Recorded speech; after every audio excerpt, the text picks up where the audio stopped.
আজকে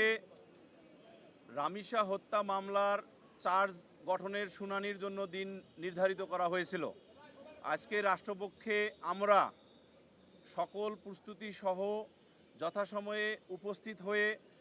মাননীয় ট্রাইব্যুনাল তার আসনে আসীন হলে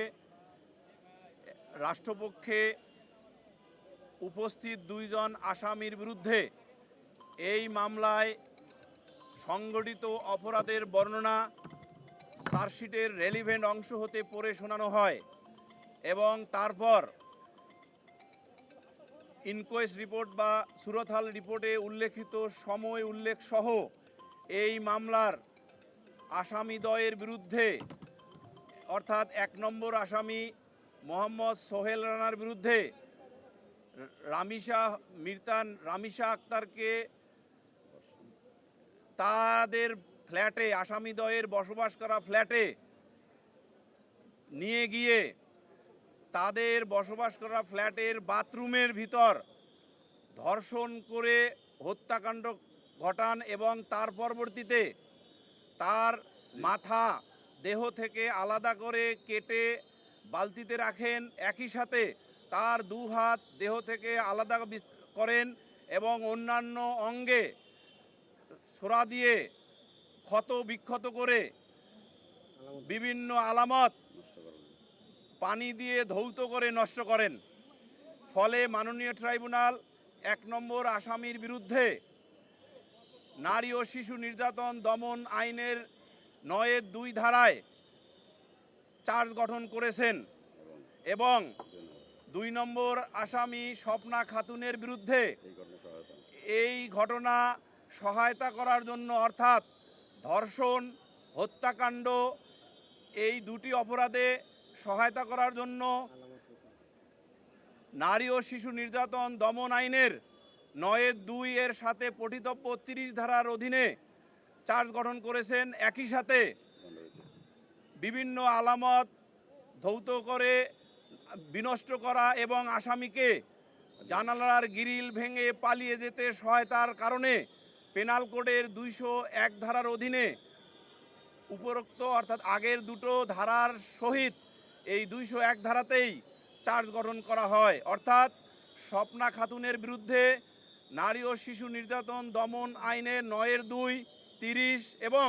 পেনাল কোডের ২০১ ধারায় চার্জ গঠন করেছেন এবং এরপরে মাননীয় ট্রাইব্যুনালে নারী ও শিশু নির্যাতন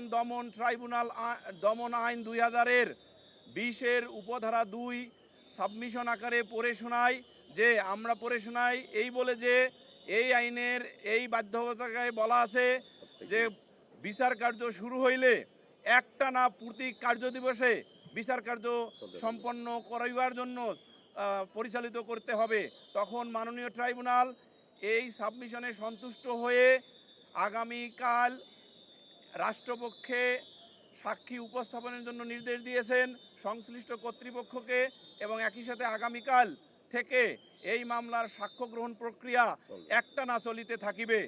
ডিজিজড রামিসা আক্তার, যাকে দর্শন করে হত্যা করা হয়েছে, এটা আজকে একটা আলোচিত মামলা বাংলাদেশে এবং সেই মামলায় দেশবাসী এবং সরকারের পক্ষ থেকে